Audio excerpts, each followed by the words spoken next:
Monte Irvin could have easily been the first to break the color barrier in Major League Baseball.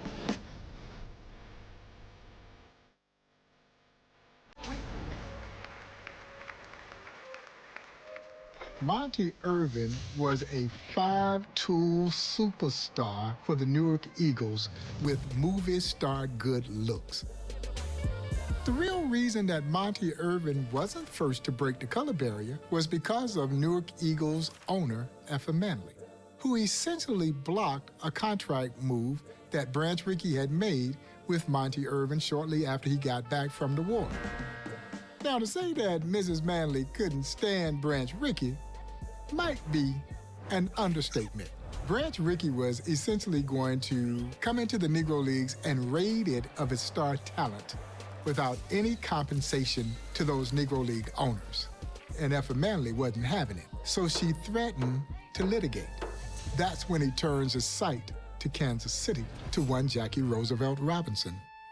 Monte Irvin would eventually get to the major leagues, but he was 30 years old by the time that Irvin Manley ultimately sells him, and to rub it in Rickey's face, she says she went out and bought herself a mink coat, having moved Monte Irvin over to Rickey's arch rival, the New York Giants.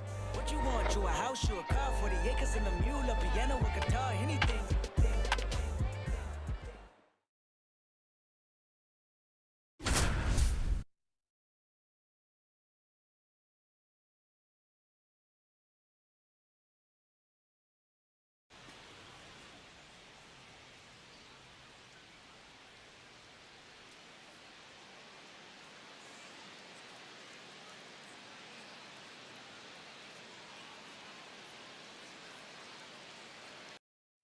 2 on, 1 out. Monte Irvin steps to the dish now.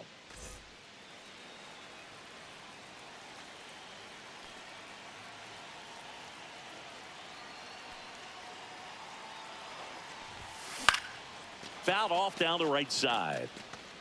Monte Irvin actually played on integrated teams in high school. He was a varsity player in 4 sports all 4 years and set the New Jersey record for the javelin throw.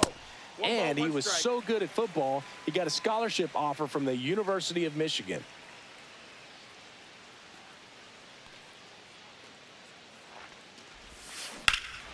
Swung on, belted.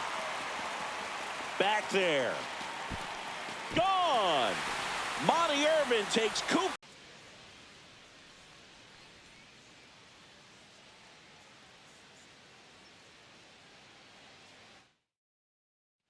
Early scoring opportunity for the Newark Eagles here as Monte Irvin digs in for the first time today.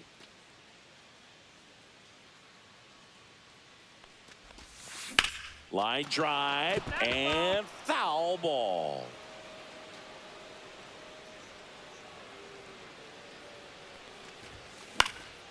And that one is lifted in the air. Diving, gets down, could be extra bases, and they'll score first. It's 1-0. Around second now, going for 3, and he's got an RBI triple.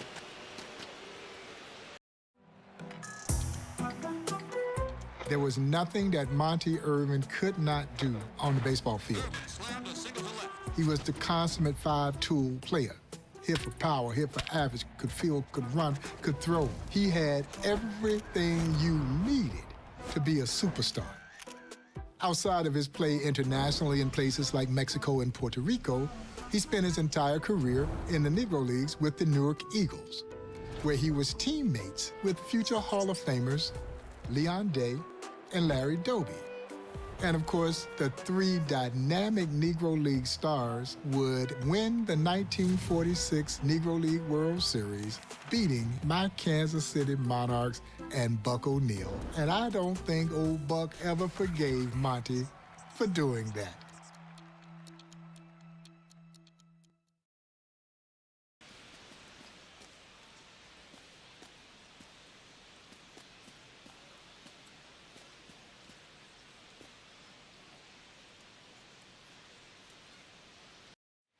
Now the left fielder.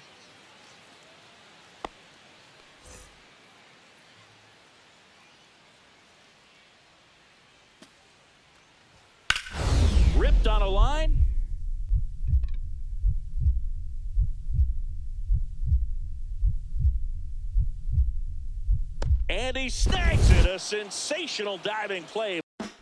Monte Irvin was 30 years old by the time he gets to the major leagues. So he was a shell of himself. Now remember, this is comparing Monte Irvin to Monte Irvin. He was still better than most guys playing in the major leagues, even at 30. Irvin breaks for the plate, the second steal in World Series history. The Giants lead 2-0. But as I've oftentimes said, I wish Major League Baseball had gotten Monte Irvin when he was 19, 20 years old, when there was absolutely nothing that Monte Irvin could not do. In 1951, Monte Irvin would become the first African-American to lead the National League in RBIs. In 1952, he followed up with his only All-Star Game appearance.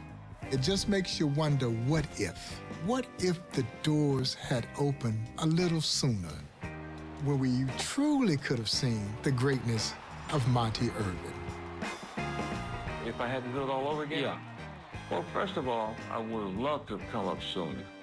Now, I never saw anybody that could beat me playing baseball when I was, say, 18, 19 years old.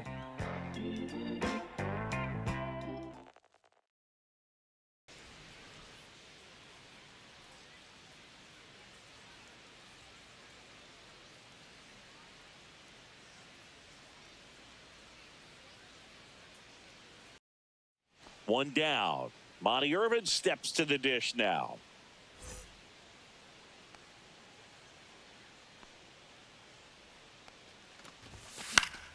And a foul ball. And the lefty with the 0-1. This one in the air center.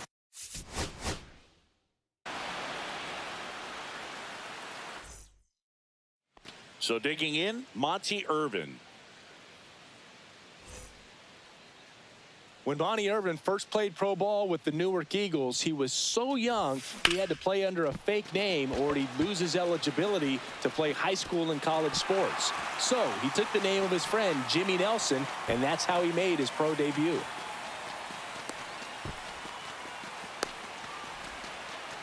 Save. He comes all the way around for an inside the park home run.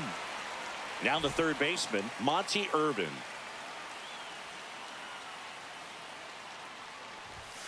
First pitch, and he just misses.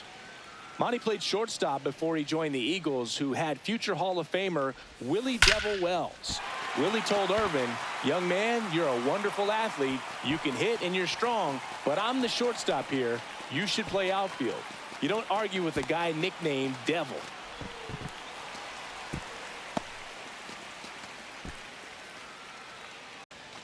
And now Monte Irvin.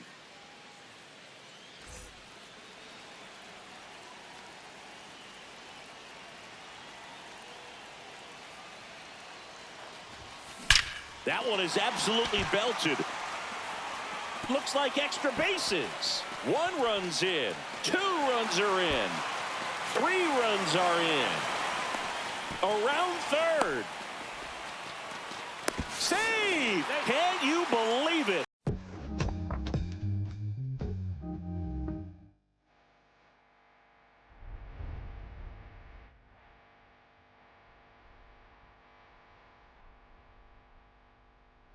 When I say the name Monte Irvin, it automatically elicits a smile from me, and it warms my heart because I got to know him extraordinarily well before he passed away.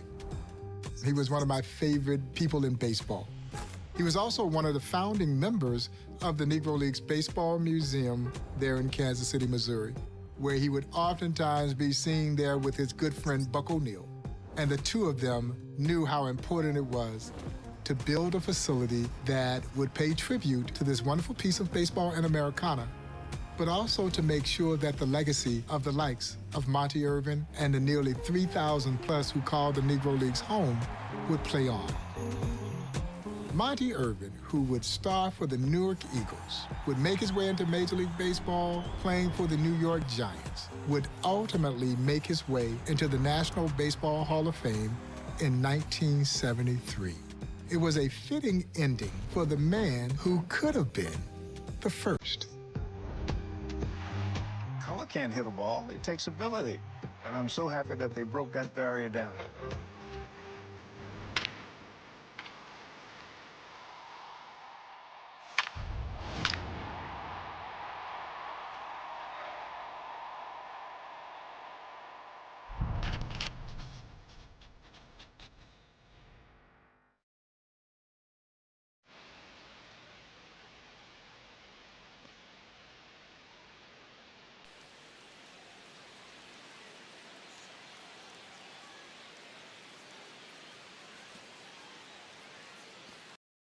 Runners at the corners here, one away. Stepping in, Monte Irvin.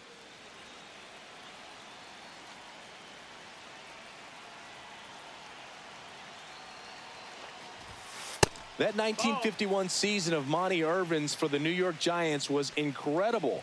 Led the league in RBIs, walked twice as often as he whiffed, and perhaps most important, he mentored Willie Mays in his first year in the National League. Diving, it gets down. Could be extra bases. One runs in, rounds third, headed for the plate. The run scores all the way from first. It's 2-0.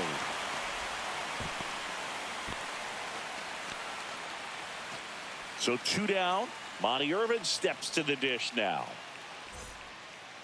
There are a lot of players we look at in their careers, the years they lost to injury or military service, and wonder, what if? Monte gave up almost a dozen seasons to segregation and World War II. If not for that, he'd probably have